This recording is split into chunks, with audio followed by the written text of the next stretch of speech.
This conference will now be recorded.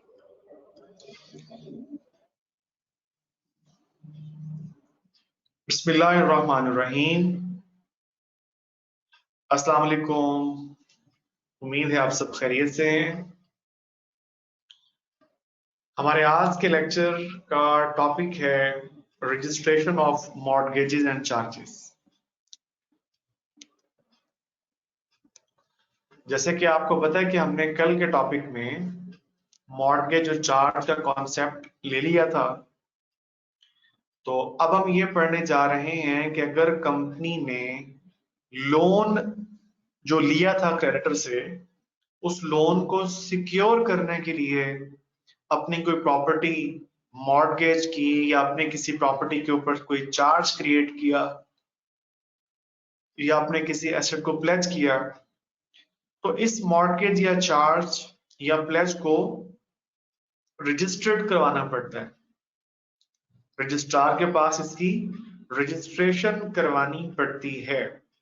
सबसे पहले एक लिस्ट हम पढ़ने जा रहे हैं कि किस किस किस्म की प्रॉपर्टी या एसेट पे अगर मॉर्गेज चार्ज क्रिएट किया गया या प्लेज की गई वो कोई प्रॉपर्टी, तो उस पे उसकी रजिस्ट्रेशन करवानी होती है रजिस्ट्रार के पास। तो वो लिस्ट हम पहले देखते हैं। सबसे पहले है कि अगर कंपनी ने अपनी किसी भी इमूवेबल प्रॉपर्टी, चाहे वो कहीं भी वाकया है या उस इमूवेबल प्रॉपर्टी में कंपनी का कोई इंटरेस्ट था, मुफाद था, तो अगर कंपनी ने अपनी किसी इमूवेबल प्रॉपर्टी, चाहे वो जहां मर्जी वाकया है, उसको मॉर्गेज किया या उसके ऊपर चार्ज क्रिएट किया, तो इस मॉर्गेज या चार्ज की रजिस्ट्रेशन जरूरी है।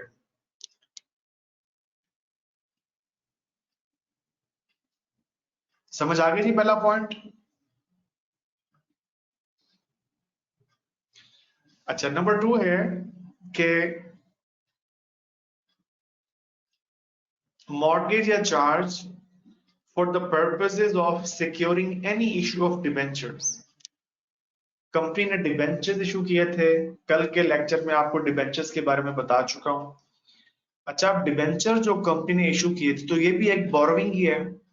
तो डिबेंचर्स को सिक्योर करने के लिए अगर कंपनी ने अपनी किसी प्रॉपर्टी पे चार्ज क्रिएट किया था या उसको मॉर्गेज किया था, तो इस मॉर्गेज या चार्ज की रजिस्ट्रेशन भी जरूरी है। फिर नेक्स्ट पॉइंट है कि अगर कंपनी ने अपनी बुक डेट्स पे चार्ज क्रिएट किया, बुक डेट्स को आसान अल्फाज में आप कह सकते हैं, मतलब जो कंपनी के रिसीवेबल्स थे, तो अगर उन पे चार्ज क्रिएट किया कंपनी ने, तो इसको भी रजिस्टर्ड करवाना कंपलसरी है। फिर नेक्स्ट पॉइंट है कि अगर कंपनी ने अपनी प्रॉपर्टी पे या अपनी अंडरटेकिंग पे कोई फ्लोटिंग चार्ज क्रिएट किया, इंक्लूडिंग स्टॉक इन ट्रेड के ऊपर अगर फ्लोटिंग चार्ज क्रिएट किया, तो इसको भी रजिस्टर्ड करवाना जरूरी है। अब फ्लोटिंग चार्ज के बारे में कल हम पढ़ चुके हैं, आपको याद होगा, मैंने उसको डिफाइन भी किया था और एग्जांपल भी दी थी। अच्छा, इसी तरह नेक्स्ट पॉइंट है कि अगर कंपनी ने अपने किसी शिप, बहरी जहाज या एयरक्राफ्ट, अब आपको पता है एयरक्राफ्ट में कई चीजें आ जाती हैं, हवाई जहाज या हेलीकॉप्टर, फोकर, इस तरह करके जो चीजें हैं, तो अगर कंपनी की मिल्कियत में कोई एक बहरी जहाज था या एयरक्राफ्ट, उसके ऊपर अगर चार्ज क्रिएट किया कंपनी ने, ठीक है,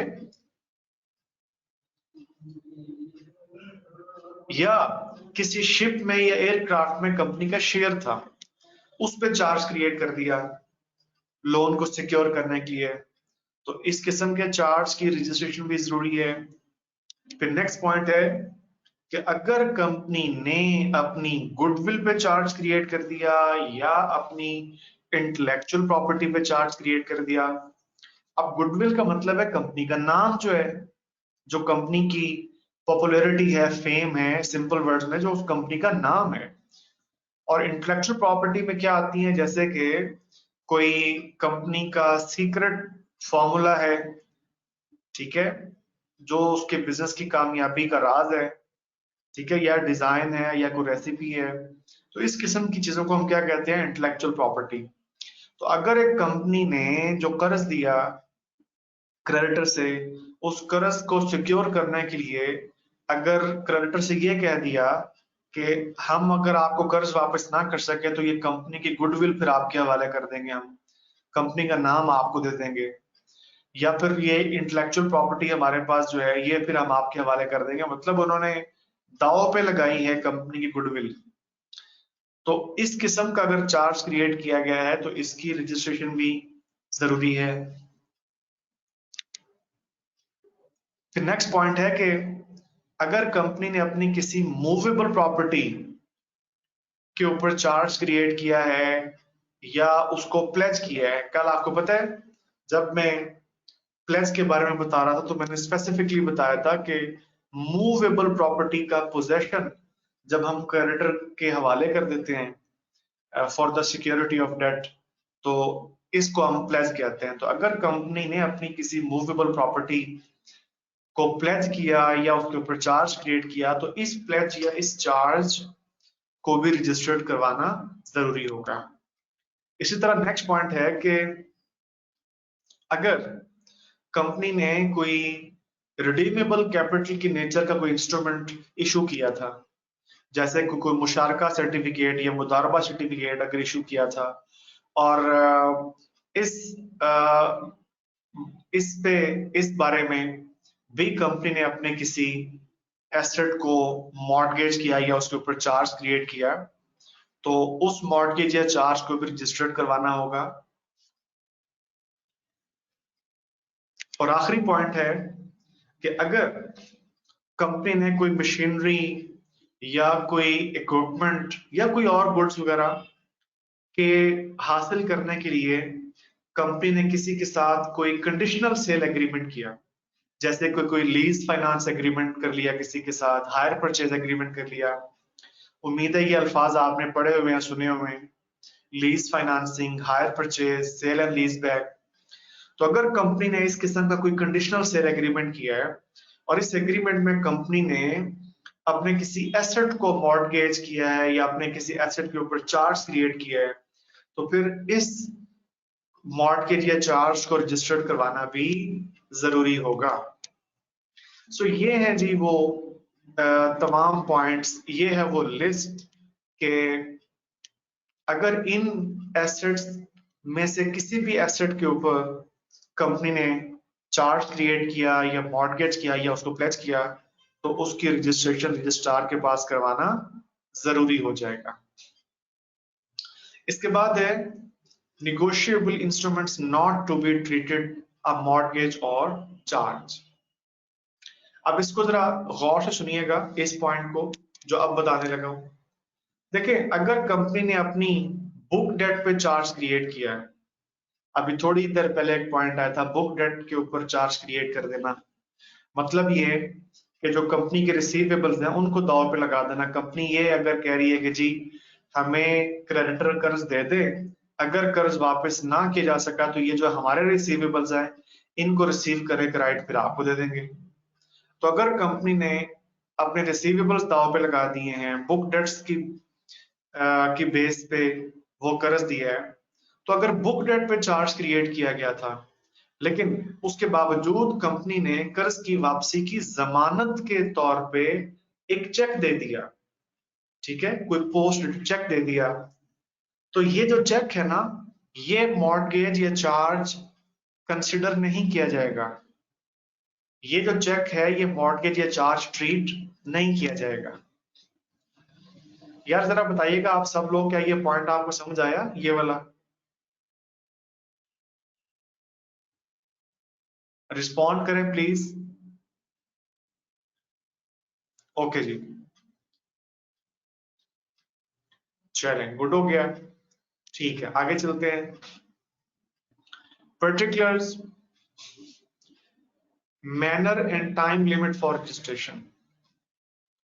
कहता है कि ये जो अभी अभी हमने लिस्ट में मॉर्गेज और चार्जेस के बारे में पढ़ा, अब कंपनी पे लाजिम है कि कंपनी इन मॉर्टगेजेस या चार्जेस की रजिस्ट्रेशन के लिए रजिस्ट्रार के पास रजिस्ट्रेशन करवाए, अप्लाई करे।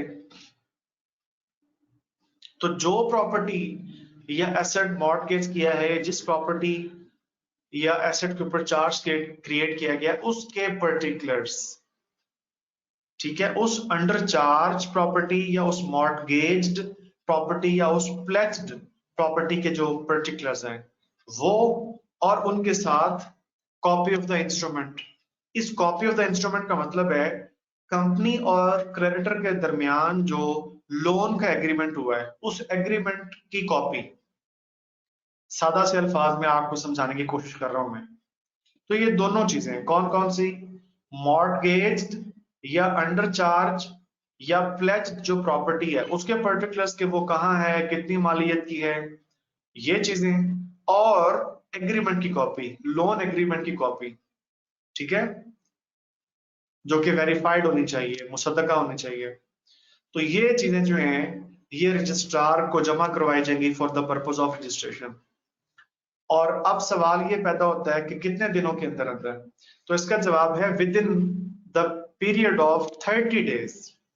अब ये 30 डेज स्टार्ट कहां से होंगे, तो कहते हैं beginning with the day after the date of its creation. जिस डेट को ये मॉर्टगेज या चार्ज हुआ है ना, उस डेट के बाद जो अगला दिन है, उस अगले दिन से ये 30 डेज शुमार होंगे।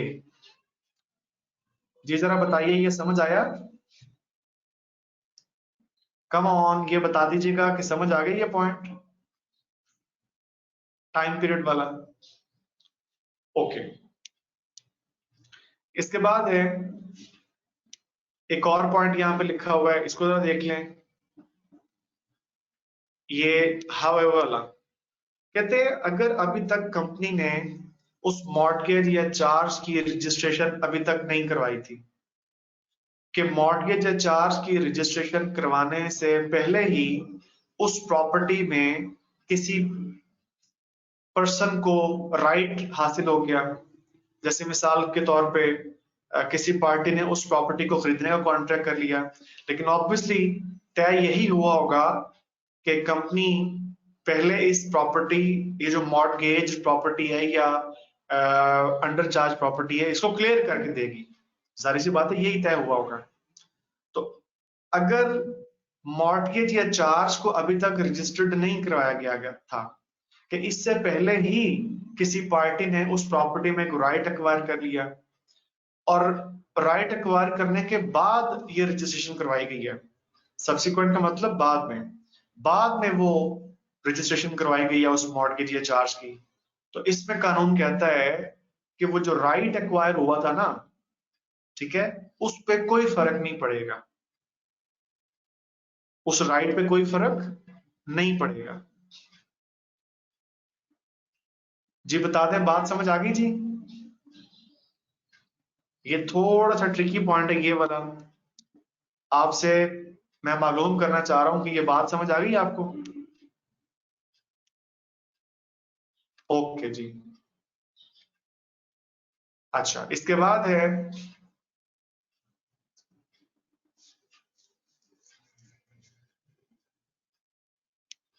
ये जो एग्जांपल है, देखें ये टाइम पीरियड का कॉन्सेप्ट समझाने के लिए है। वो 30 डेज का टाइम पीरियड जो है, एक्स वाई जी लिमिटेड ने 200 मिलियन रुपीस का लोन लिया है एबीसी बैंक से, and provided security by creating a mortgage on it's property on 26 फरवरी। ठीक है, तो 26 फरवरी को दरअसल मॉर्टगेज हुआ है जी ये। तो ये जो मॉर्गेज है, it must be registered bye 28 मार्च। ठीक है, 27 मार्च से लेके ऑनवर्ड्स 30 डेज पूरे करेंगे, जो बन रहे हैं 28 मार्च तक। तो 28 मार्च तक इन 23 दिनों के अंदर अंदर इस मॉर्गेज की रजिस्ट्रेशन रजिस्ट्रार के पास करवाई जाएगी। तो ये 30 डेज का टाइम पीरियड जो हमने पढ़ा था, उसको हमने इस एग्जांपल के जरिए सीख भी लिया, अप्लाई कर दिया हमने। ठीक है जी, जी 27 से शुरू करेंगे, आगे चले जी। इसके बाद है if created outside Pakistan on property outside Pakistan. कहते हैं अगर ये जो मॉर्गेज कंपनी ने अपनी कोई प्रॉपर्टी की है या अपनी किसी प्रॉपर्टी पे चार्ज क्रिएट किया है, अब वो प्रॉपर्टी पाकिस्तान से बाहर किसी मुल्क में, एक बात। दूसरी बात यह है कि ये जो एग्रीमेंट हुआ है कंपनी और क्रेडिटर के दरमियान, ये भी बाहर के मुल्क में ही हुआ है, तो दोनों काम बाहर के मुल्क में हुए हैं। ठीक है, प्रॉपर्टी भी बाहर है और ये मॉर्गेज या चार्ज क्रिएट भी बाहर के मुल्क में ही हुआ है। तो अब फिर क्या रूल है? कहते हैं कि पाकिस्तान में इसकी रजिस्ट्रेशन रजिस्ट्रार के पास करवाई जाएगी, लेकिन वो जो 30 डेज का पीरियड आपने अभी थोड़ी देर पहले पढ़ा, वो कब से स्टार्ट होगा? तो इसके बारे में वो कहता है कि जिस दिन ये जो मॉर्गेज या चार्ज के जो सारे डॉक्यूमेंट्स हैं, जिस दिन ये तमाम तर डॉक्यूमेंट्स पाकिस्तान पहुंच गए, जिनको के प्रॉपर तरीके से डिस्पैच किया गया था विद ड्यू डिलिजेंस, तो जब ये पाकिस्तान पहुंच जाएंगे ये डॉक्यूमेंट्स, तो वो 30 डेज का जो पीरियड है, within a period of 30 days after the date on which ये जो डॉक्यूमेंट्स हैं ये पाकिस्तान में रिसीव हुए, तो वो 30 डेज का पीरियड यहां से स्टार्ट होगा। जिस डेट को पाकिस्तान में ये डॉक्यूमेंट्स रिसीव हुए, उसके बाद फिर ये 30 डेज के अंदर अंदर पाकिस्तान में रजिस्ट्रार के पास उस मॉर्गेज या चार्ज की रजिस्ट्रेशन करवानी पड़ेगी। ठीक है, बता दें यार।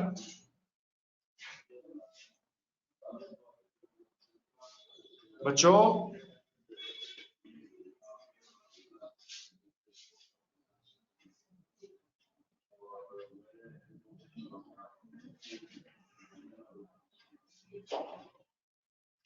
अच्छा जी, इसके बाद है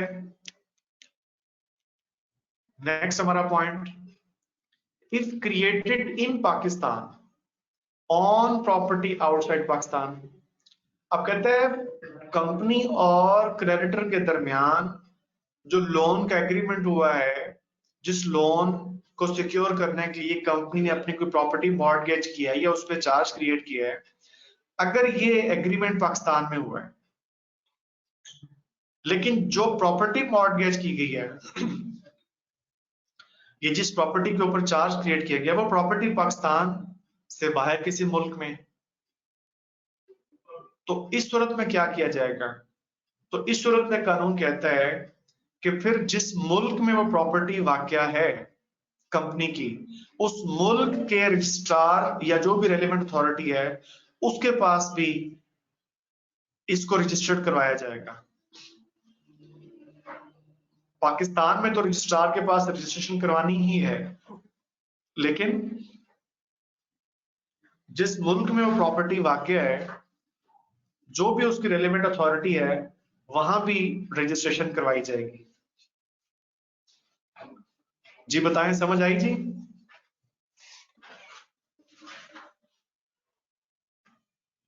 बच्चों ओके, आगे चलें जी। Company acquiring property subject to a mortgage और चार्ज।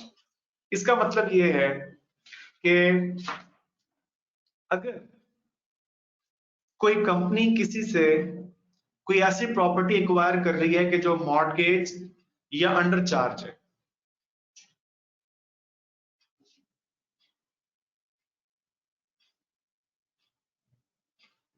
जिसकी अभी रजिस्ट्रेशन नहीं हुई,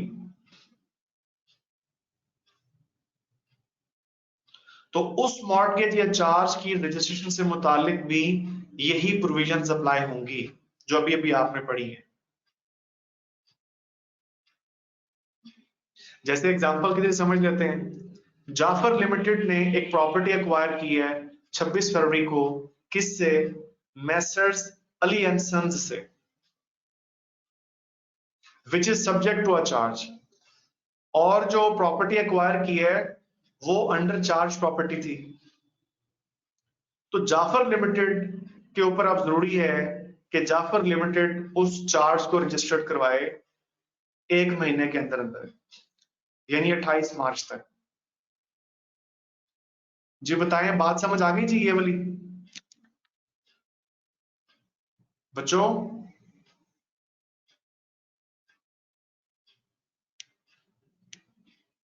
ओके जी। आज आप लेट रिस्पॉन्ड कर रहे हैं, पता नहीं क्या बात है यार, या कोई नेटवर्क का इशू है। अच्छा, इसके बाद है creation certificate of registration. Certificate of registration, जब रजिस्ट्रार को अप्लाई किया जाएगा उस मॉर्टगेज या चार्ज की रजिस्ट्रेशन के लिए, तो रजिस्ट्रार एक सर्टिफिकेट ऑफ रजिस्ट्रेशन इशू करेगा जिस पे उसके दस्तखत होंगे, या उस सर्टिफिकेट के ऊपर इसकी ऑफिशियल सील होगी। तो वो सर्टिफिकेट ऑफ रजिस्ट्रेशन इस बात का सबूत है कि जनाब मॉर्टगेज या चार्ज की रजिस्ट्रेशन हुई हुई है। अच्छा, इसके बाद है कंस्ट्रक्टिव नोटिस। कंस्ट्रक्टिव का मतलब स्ट्रॉन्ग, पक्का, पुख्ता। अच्छा, अब अगर कोई एक शख्स किसी कंपनी से उसकी कोई प्रॉपर्टी परचेज करने जा रहा है, एक्वायर करने जा रहा है, तो अब कानून उस बंदे के बारे में ये अज्यूम करता है, कंसिडर करता है कि यकीनन उसे इस बारे में इल्म होगा, नोटिस होगा उस बंदे को कि वो जो प्रॉपर्टी कंपनी से ले रहा है वो प्रॉपर्टी अंडर चार्ज है या नहीं, मॉर्टगेज्ड है या नहीं। तो जो बंदा कंपनी से कंपनी की कोई प्रॉपर्टी एक्वायर कर रहा है, उस बंदे के बारे में लॉ की अजम्पशन है कि उसको जरूर कंस्ट्रक्टिव नोटिस होगा। ठीक है, मतलब ये कहने का कि भाई जब भी कोई शख्स किसी कंपनी से उसकी कोई प्रॉपर्टी वगैरह एक्वायर करने लगा हो ना, खरीदने लगा हो, तो पहले रजिस्ट्रार से मालूम कर ले कि वो वाली प्रॉपर्टी कहीं मॉर्टगेज्ड या अंडर चार्ज तो नहीं है, क्योंकि रजिस्ट्रार के रिकॉर्ड में तो ये मौजूद होता है कि किस किस कंपनी की कौन कौन सी प्रॉपर्टी मॉर्टगेज या अंडर चार्ज है। तो अगर एक बंदा किसी कंपनी से उसकी कोई प्रॉपर्टी खरीदने लगा है, तो पहले अपनी तसल्ली कर ले रजिस्ट्रार से। ठीक है, ये ना हो कि बाद में वो ये कहे कि जी कंपनी ने मुझे ऐसी प्रॉपर्टी बेच दी है कि जो मॉर्टगेज थी या अंडर चार्ज थी। तो जनाब कंपनी से ज्यादा कसूर आपका है, क्योंकि कानून कहता है, कानून बायर के बारे में ये अज्यूम करता है कि बायर को जरूर ये नोटिस होगा, नॉलेज होगा कि जरूर उसने रजिस्ट्रार से पहले ये पता किया होगा, मालूम किया होगा कि जो प्रॉपर्टी वो कंपनी से एक्वायर करने जा रहा है वो मॉर्टगेज्ड या अंडर चार्ज तो नहीं है। तो अगर उसने खुद रजिस्ट्रार से ये मालूम नहीं किया, तो कसूर और गलती तो फिर इसकी अपनी है कि इसने क्यों नहीं मालूम किया। यार जरा बता दें, ये पॉइंट समझ आया कंस्ट्रक्टिव नोटिस वाला बच्चों? ओके, इसके बाद है इफेक्ट ऑफ नॉन रजिस्ट्रेशन। जैसे कि लेक्चर के आगाज में ही आपको बताया था कि इन तमाम मॉर्टगेजेस या चार्जेस को रजिस्टर करवाना जरूरी है। तो अगर कंपनी ने अपने किसी एसेट को मॉर्टगेज या चार्ज किया था लेकिन रजिस्ट्रेशन नहीं करवाई गई थी, तो इसका नुकसान क्या होगा? नुकसान यह होगा कि वो मॉर्टगेज या चार्ज वॉइड कंसिडर किया जाएगा। अच्छा, अब आप पूछेंगे सर इसका नुकसान क्या है, मॉर्टगेज या चार्ज वॉइड हो गया, इसका क्या मतलब है? इसका मतलब ये है कि जब ये कंपनी लिक्विडेट हो रही होगी, वाइंड अप हो रही होगी, तो जो लिक्विडेटर है ना, वो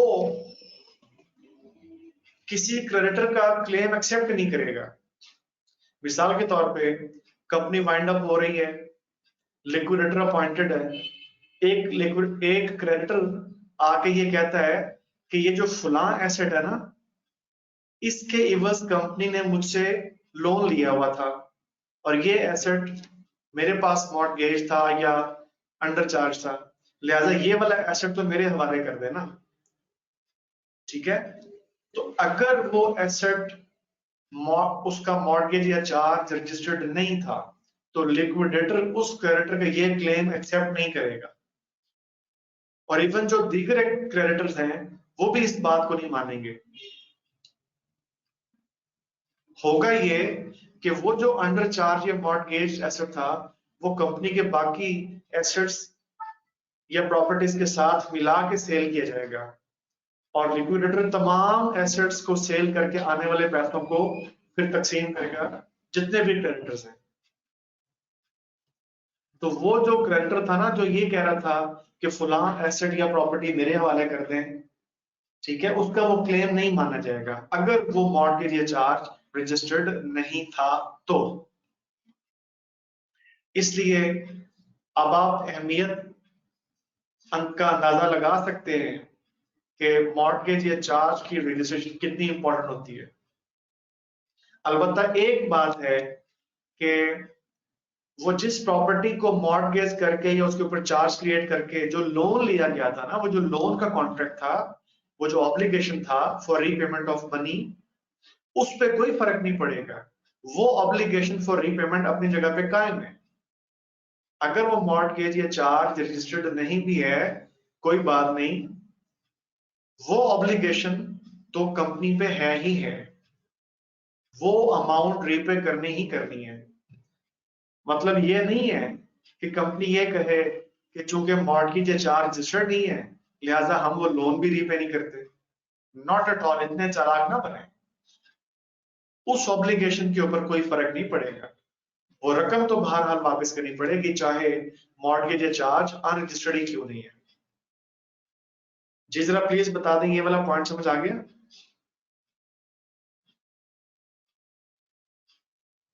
सब लोग बताएं। ओके जी, ठीक है, चलिए। इसके बाद है ड्यूटी और राइट एज टू रजिस्ट्रेशन। अब ये जो रजिस्ट्रार के पास जाके मॉर्गेज या चार्ज को रजिस्टर्ड करवाना है, ये किसका ड्यूटी, किसकी ड्यूटी है, किसका राइट है? तो कानून कहता है ये कंपनी की ड्यूटी है कि इस मॉर्गेज या चार्ज के जो पर्टिकुलर्स हैं इनको रजिस्टर्ड करवाया जाए रजिस्ट्रार के पास। ये कंपनी की ड्यूटी है कि ये पर्टिकुलर्स फाइल करे। अच्छा ठीक है जी, कंपनी की ड्यूटी है, तो फिर राइट किसका है? कहते हैं राइट इंटरेस्टेड पर्सन का है, मतलब क्रेडिटर। क्रेडिटर का राइट है कि ये मॉर्गेज या चार्ज रजिस्टर्ड होना चाहिए, और इवन कानून ने इसको ये हक दिया है कि अगर कंपनी ने अपनी ड्यूटी परफॉर्म नहीं की तो ये जो क्रेडिटर है ये भी रजिस्ट्रार के पास जाके तो इस मॉर्गेज या चार्ज को रजिस्टर्ड करवा सकता है। ठीक है, और अगर क्रेडिटर ने मॉर्गेज या चार्ज की रजिस्ट्रेशन करवाई और इसने अपनी जेब से कुछ पैसे खर्च किए हैं, तो जो अमाउंट इसने खर्च की है, कानून ये है कि वो अमाउंट, वो फी जो इसने प्रॉपरली पे की है इस मॉर्गेज या चार्ज को रजिस्टर करवाने के लिए, तो ये क्रेडिटर उसको रिसीव करने का इंटाइटल्ड है कंपनी से, क्योंकि बुनियादी तौर पे ये फर्ज कंपनी का था। So he is entitled to be repaid by the company, he is entitled to be reimbursed by the company. जी बताएं, ये वाला पॉइंट समझ आ गया? बताएं बच्चों। अब इस कॉन्सेप्ट के अंडरस्टैंडिंग के लिए ये एग्जांपल है, एग्जांपल 4। XYZ लिमिटेड ने एक लोन लिया 200 मिलियन रुपीस का, किससे? एबीसी बैंक से। तो एबीसी बैंक होगा क्रेडिटर, ठीक है, और कंपनी ने जो है वो सिक्योरिटी प्रोवाइड की है by creating a mortgage on it's property. और ये जो मॉर्गेज हुआ है, ये जो प्रॉपर्टी मॉर्गेज हुई है ये 26 फरवरी को हुई है। एबीसी बैंक ने मॉर्गेज की रजिस्ट्रेशन के लिए डॉक्यूमेंट्स फाइल कर दिए हैं रजिस्ट्रार को, और इसने रेलिवेंट फी भी पे की है। तो एबीसी बैंक जो क्रेडिटर है ये एंटाइटल्ड है कि ये उस अमाउंट को रिकवर कर सके जो फी इसने प्रॉपरली पे की है। ठीक है जी, बताएं, बात समझ आ गई है बच्चों?